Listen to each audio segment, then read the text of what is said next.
Jerusalem, early morning, around 6:30. The temple courts were already filling with people.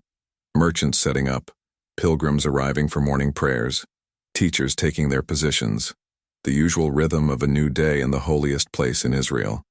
Jesus was there early, sitting, teaching whoever would listen. A small crowd had gathered, maybe 30 or 40 people, listening intently, asking questions, learning. This had become Jesus' pattern during his final week in Jerusalem.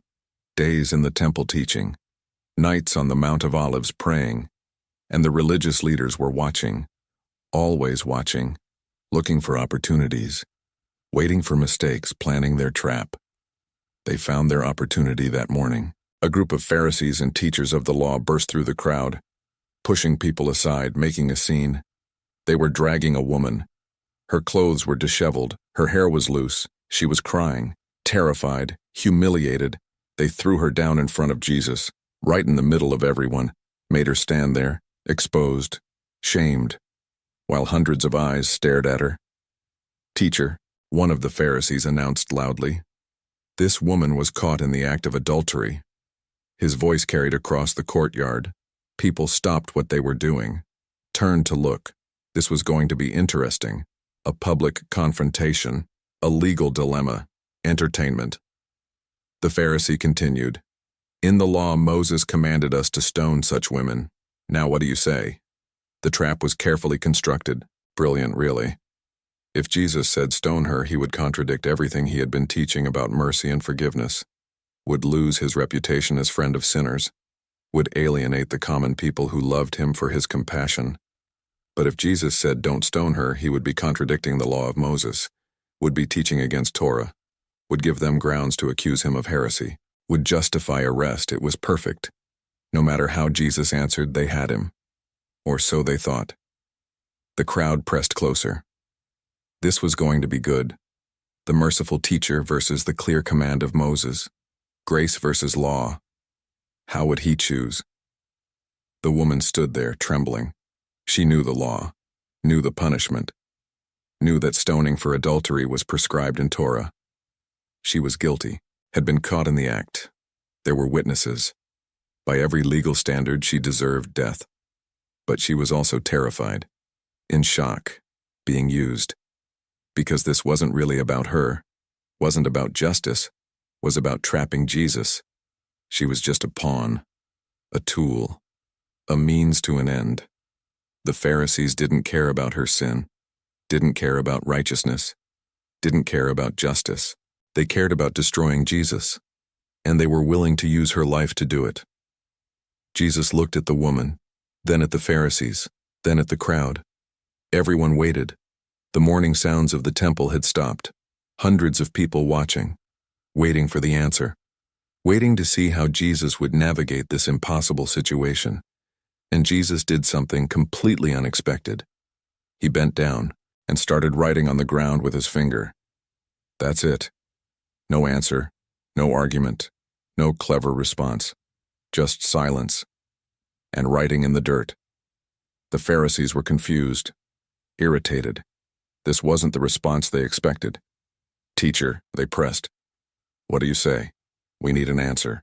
The law is clear. Moses commanded stoning. Do you agree with Moses or not?" Jesus kept writing. The text doesn't tell us what he wrote. Scholars have debated for centuries. Some think he wrote the sins of the accusers. Others think he wrote scripture passages about judgment and mercy. Still others think he was just buying time. Waiting. Letting the tension build. Letting the Pharisees expose themselves. Finally, Jesus straightened up, looked at them, and said something that changed everything. "Let any one of you who is without sin be the first to throw a stone at her." Then he bent down, started writing again. Silence.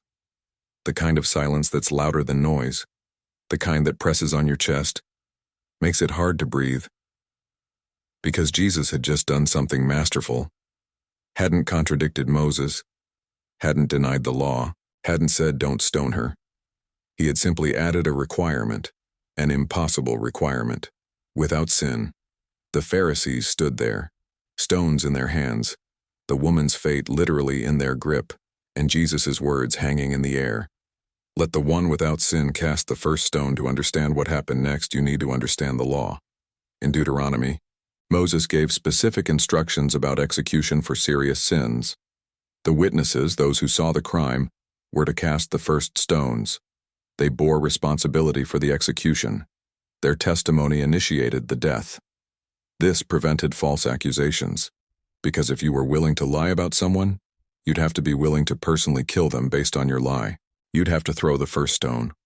Look them in the eye as you did it. Live with their blood on your hands. It was designed to ensure justice, prevent casual accusations, make witnesses think carefully before testifying. Jesus used this law brilliantly. The witnesses were required to throw first.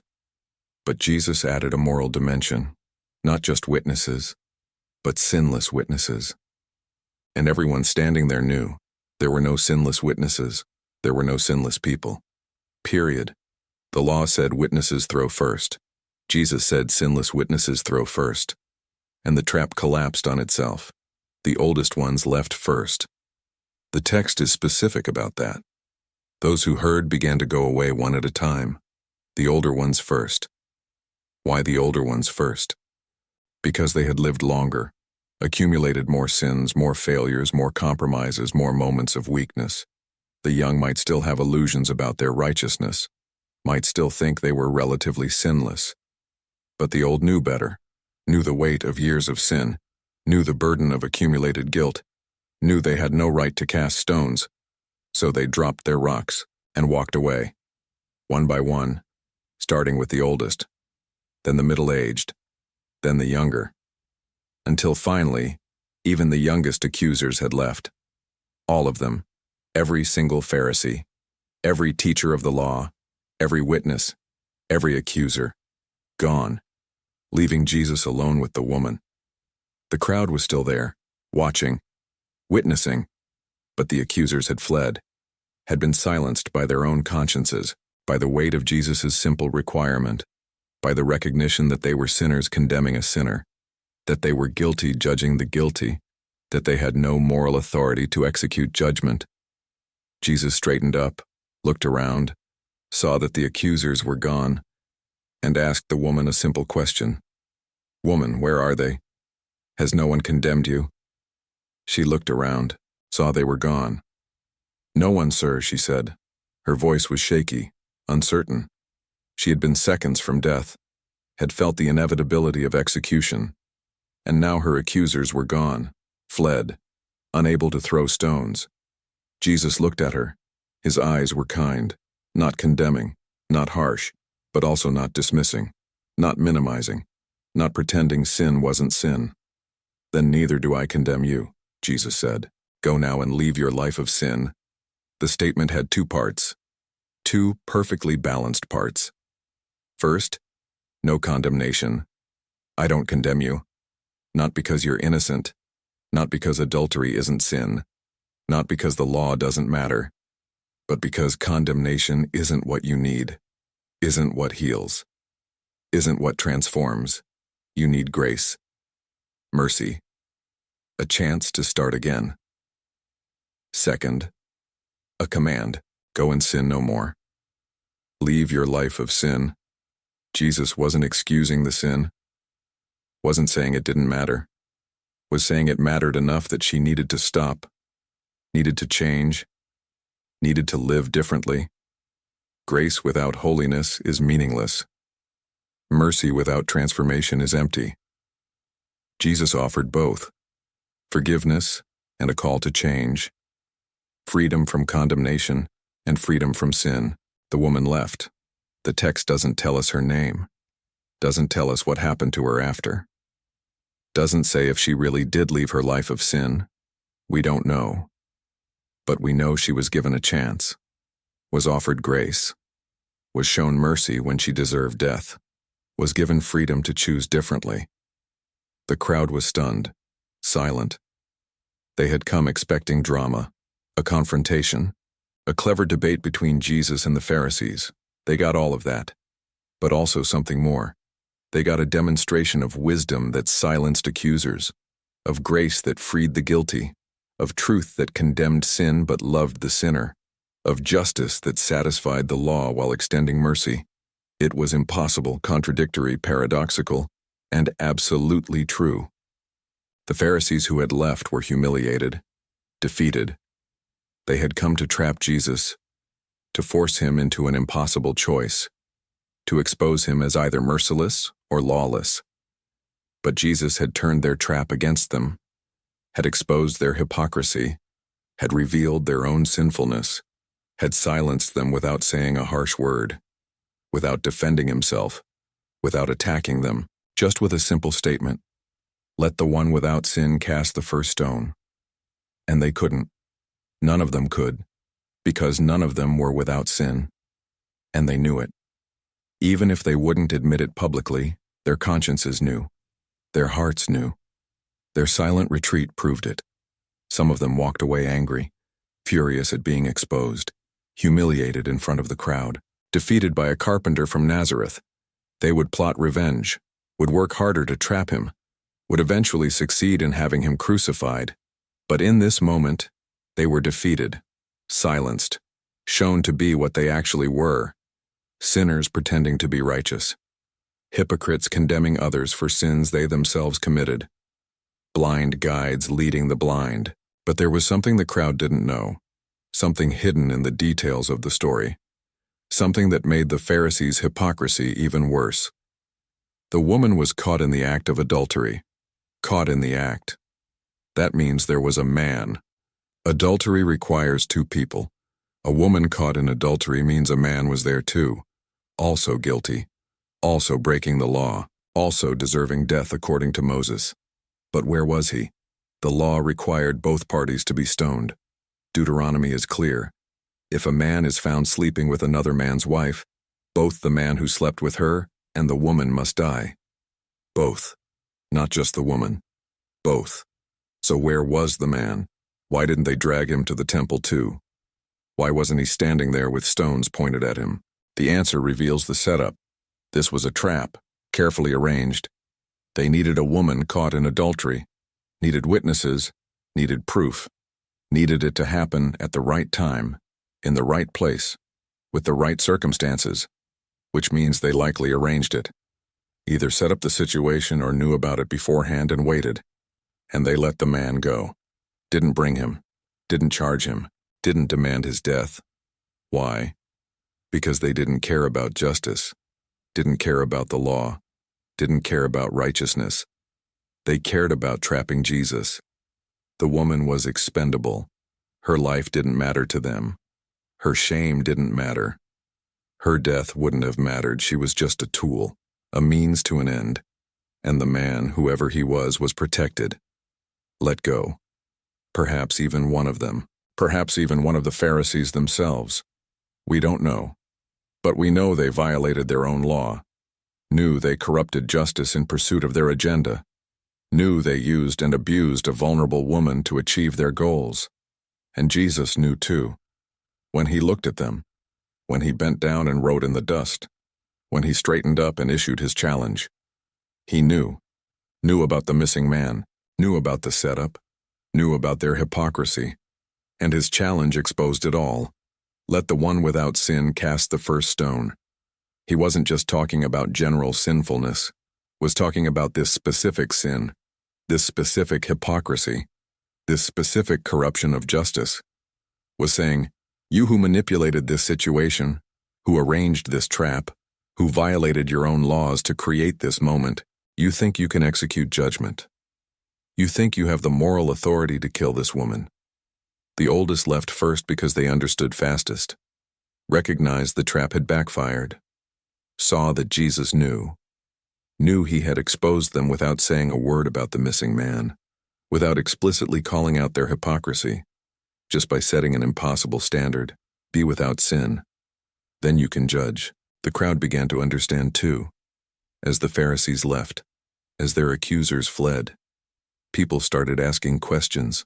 Where's the man? Why only the woman? What's really going on here? And the realization spread.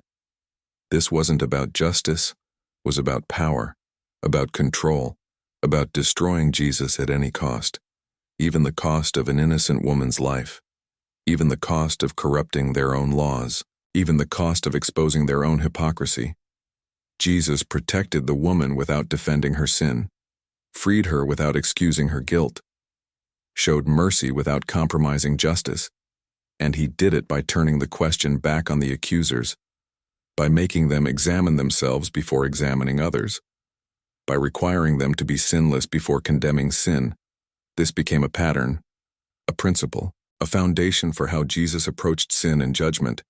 He never excused sin, never pretended it didn't matter, never said wrong was right. But he also never condemned people, never wrote them off, never treated them as beyond hope or help.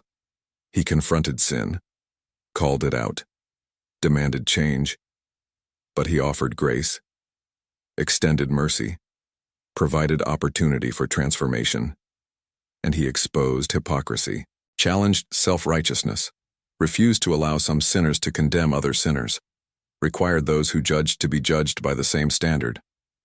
The teachers of the law understood this, hated it, because it undermined their entire system. Their authority was based on being more righteous than others, on keeping the law better than common people, on being qualified to judge because of their superior obedience. But Jesus destroyed that foundation, showed that no one was sinless, that everyone needed mercy, that the teachers themselves were sinners in need of grace, that their righteousness was filthy rags compared to what God required.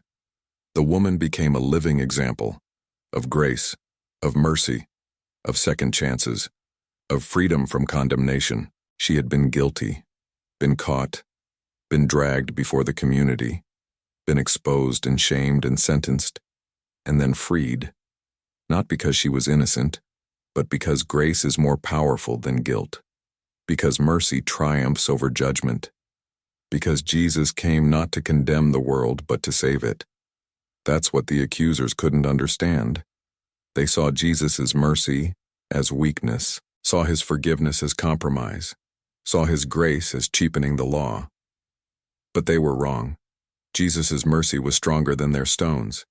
His grace was more effective than their judgment. His love accomplished what their law never could. Transformation. The law could identify sin, could condemn it, could prescribe punishment, but it couldn't change hearts, couldn't transform lives, couldn't free people from the power of sin. Only grace could do that. Only mercy could accomplish that. Only love could change people from the inside out. The disciples watched all this carefully.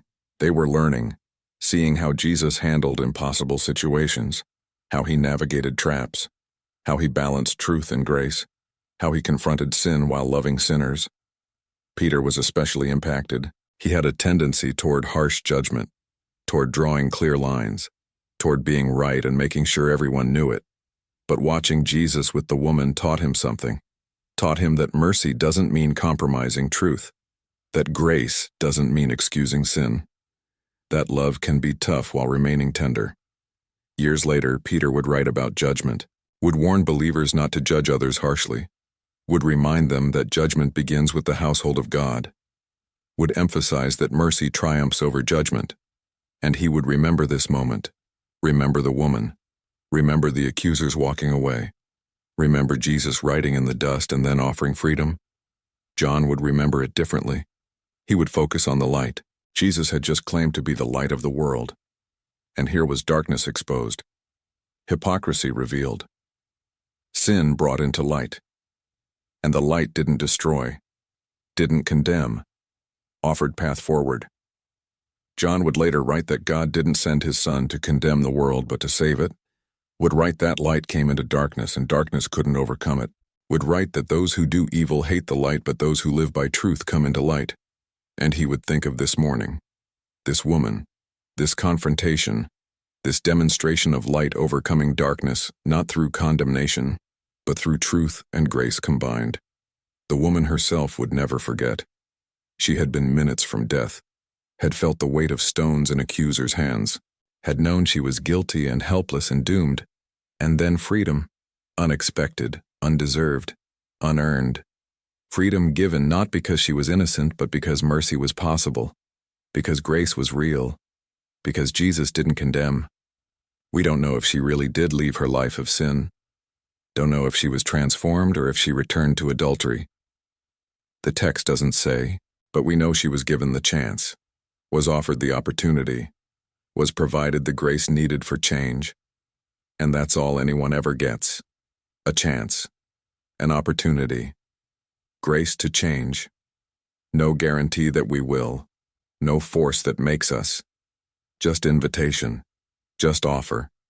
Just possibility of transformation if we choose to accept it. The Pharisees regrouped later, discussed what happened, tried to spin it as a victory. After all, Jesus hadn't contradicted Moses, hadn't clearly violated the law.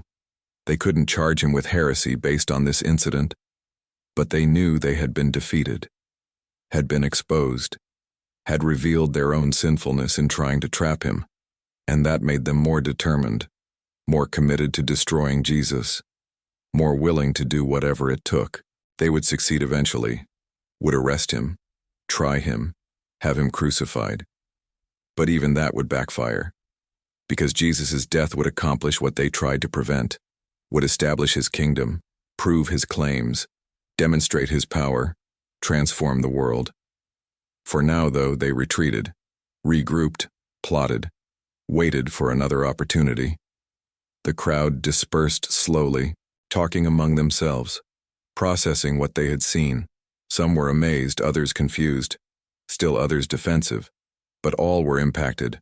All had witnessed something significant, something that challenged their assumptions about sin and judgment and grace and mercy. Some went home and examined their own lives, recognized their own sins, acknowledged their own need for mercy, stopped being so quick to judge others, started extending grace they themselves needed. Others hardened their hearts, refused to learn, doubled down on self-righteousness, became more committed to judgment and condemnation. Both responses were possible. Both happened. Because Jesus' teaching always divided, always forced decision, always required response. You couldn't remain neutral, couldn't just appreciate his wisdom without letting it change you. Had to choose. Either receive the message or reject it. Either let it transform or resist the transformation. The woman's story became known, spread through Jerusalem. People talked about it, debated it, used it as illustration. The woman caught in adultery, the Pharisees who couldn't throw stones, Jesus writing in the dust, the challenge about being without sin, the freedom from condemnation, the command to sin no more.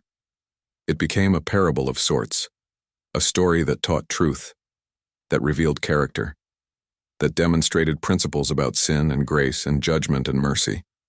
And it served a purpose, showed that Jesus didn't come to condemn, came to save, that he offered grace to the guilty, mercy to the sinful, freedom to the trapped, but also demanded transformation, required change, called people to leave their life of sin.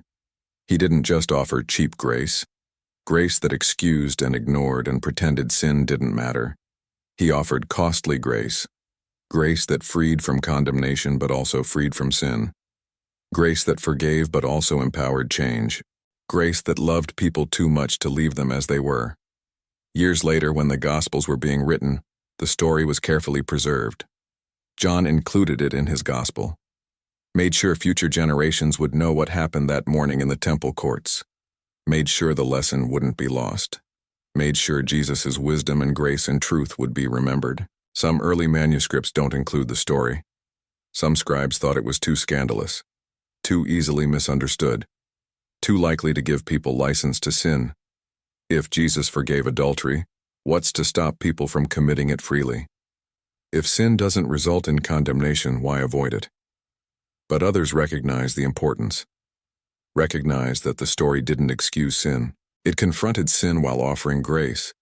It called for change while providing mercy. It balanced truth and love perfectly. So they kept it, preserved it, passed it down. And it became one of the most powerful stories in all of Scripture. The woman caught in adultery, the accusers silenced, Jesus writing in the dust, the challenge about sinlessness, the freedom from condemnation, the call to transformation, The story asks questions, forces examination, demands honesty. Are you the woman, guilty, caught, condemned, desperate for grace, needing mercy more than judgment, requiring forgiveness more than punishment? If so, Jesus offers it. Doesn't excuse your sin, doesn't pretend it doesn't matter, but doesn't condemn you either, offers freedom, gives mercy, extends grace, and calls you to change, to leave your life of sin, to live differently. Are you the accusers? Quick to judge, ready to condemn, holding stones, convinced of your righteousness, certain others deserve punishment? If so, Jesus challenges you, asks about your own sinlessness, requires you to examine yourself before examining others, demands you be without sin before casting stones. And when you're honest, when you recognize your own guilt, you have to drop the stones, have to walk away, have to acknowledge your sinner condemning sinner, hypocrite judging hypocrite, guilty prosecuting guilty. Or are you the crowd, watching, observing, trying to decide, seeing both the woman's guilt and the accuser's hypocrisy, recognizing both the need for justice and the power of mercy? If so, Jesus invites you to learn, to see how grace and truth work together, to understand that mercy triumphs over judgment, to recognize that everyone needs forgiveness, to realize that condemning others doesn't make you righteous. The crowd froze that morning, silenced by Jesus' wisdom, stunned by his grace, challenged by his truth.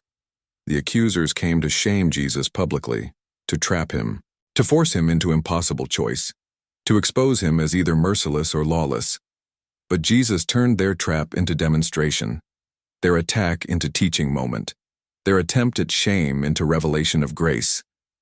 He silenced them without raising his voice, defeated them without attacking them, exposed them without accusing them, just by setting impossible standard. Be sinless, then judge. And they couldn't. None of them could, because none were sinless.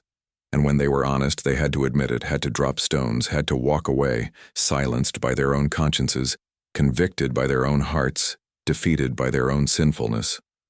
The woman they tried to shame walked away free, not because she was innocent, but because mercy was real, not because sin didn't matter, but because grace was more powerful, not because judgment was wrong, but because transformation was possible. That's the gospel. That's the good news. That's what Jesus came to offer. Not condemnation, but salvation. Not judgment, but mercy. Not death, but life. Not shame, but freedom. To everyone who receives it, everyone who accepts it, everyone who believes. The guilty can be freed. The sinful can be forgiven. The shamed can be restored. The condemned can be released, not because sin doesn't matter, but because grace is stronger. Not because we deserve it, but because mercy is offered. Not because we're sinless, but because Jesus is. They tried to shame Jesus in public, tried to trap him with impossible question, tried to use a guilty woman to expose him as either harsh or heretical. But Jesus' response silenced the crowd, freed the woman, exposed the accusers, and demonstrated the perfect balance of grace and truth, of mercy and justice, of forgiveness and call to transformation. That response still silences, still frees, still exposes, still demonstrates. 2,000 years later, the story hasn't lost its power, hasn't become outdated, hasn't stopped being relevant, because people are still guilty, still need grace, still stand condemned without mercy, still require forgiveness they don't deserve. And accusers still exist, still judge harshly, still throw stones, still condemn others while ignoring their own sins, still pretend to be righteous while being hypocrites. And Jesus still responds the same way, offers grace to the guilty, mercy to the sinful, freedom to the condemned, and challenges the self-righteous, exposes the hypocrites, silences the accusers, not with harshness, not with condemnation, but with simple truth. Be without sin, then judge. And we can't. None of us can, because none of us are without sin. So we drop our stones, walk away, recognize our own need for mercy, our own dependence on grace, our own requirement for forgiveness, and then, maybe then, we can extend to others what we ourselves have received, can offer grace instead of judgment, can show mercy instead of condemnation, can love sinners while hating sin, can speak truth while offering grace, can balance justice and mercy, can be like Jesus, who came not to condemn the world, but to save it. That's the message. That's the lesson. That's what silenced the crowd, and still does. When we truly hear it, when we really receive it, when we honestly accept it, grace wins, mercy triumphs, love conquers, and the accused go free, to sin no more.